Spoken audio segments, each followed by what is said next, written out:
The military also depends on lots of African Americans, Hispanic Americans, Asian Americans. That's just a reality. You might love it, you might hate it, you might be ambivalent about it, you might just accept it. But in any event, that's the reality, as I understand it.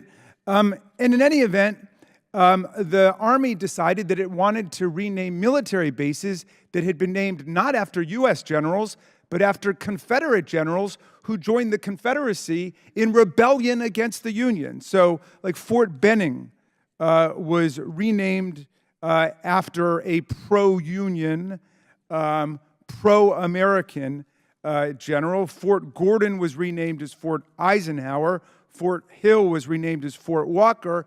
And yet, I take it this is part of the big anti-woke arraignment and indictment of the military, that we have renamed military bases after pro-Union, pro-American soldiers, generals, people who've been loyal and faithful to the Union, as opposed to those who have opposed the Union and took up arms against the Union in traitorous insurrection. Now, what you're saying is that we should have Army bases named after Confederate generals or Nazi generals, people we've defeated in war. Is that right? I'm not willing to let you put words in my mouth. We're about 2 minutes over here, so we're just going to let Mr. Lohmeier finish, and that's it. So my point is, this is not an issue in which I've actively been involved. The renaming of base. I wrote a book about Marxist DEI, Marxist critical race theory. That's my expertise.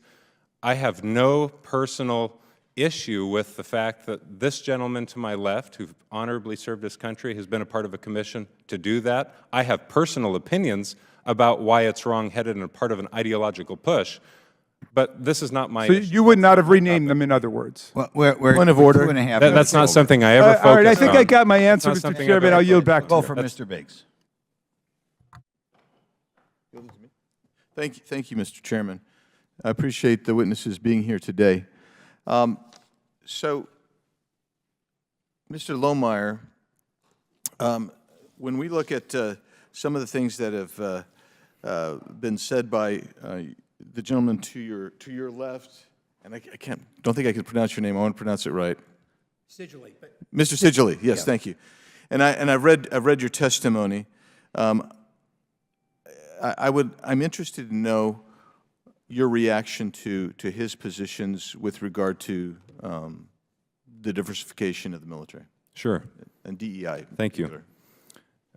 One point that the general made with which I disagree is that diversity is our strength. I don't think there's any evidence for that, but definitions matter. Words matter, and we're losing touch with this. I would reject the notion that diversity is our strength based on DEI definitions of diversity, equity, and inclusion. Merit-based, okay, I'm going to get away from that because if we're trying to find a unity of understanding, let me say this. Skill and performance matter in the military if you'd like to deter conflict and win our nation's wars, period. As a commander in the military, I had a black colonel fly across the country to promote me to lieutenant colonel because I loved the hell out of the guy and respect his views on the Federalist Papers, which he was teaching me after work hours, and because he was the best leader I've ever worked with. The best airman that I had working for me, incidentally, was a transgender airman.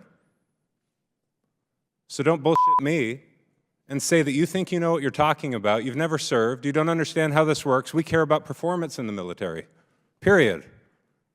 You don't know what you're talking about. Most of the people in this room don't know what they're talking about. We need lethality in the military, period. All of the stuff you guys talk about, the men and women in uniform don't think about. They go play Call of Duty at night after they learn their mission and execute that mission, period. They don't know what you're talking about. They don't know what you're voting on. They don't care about your sexual preference. They don't care what you look like, and they don't care what the person next to them looks like, period.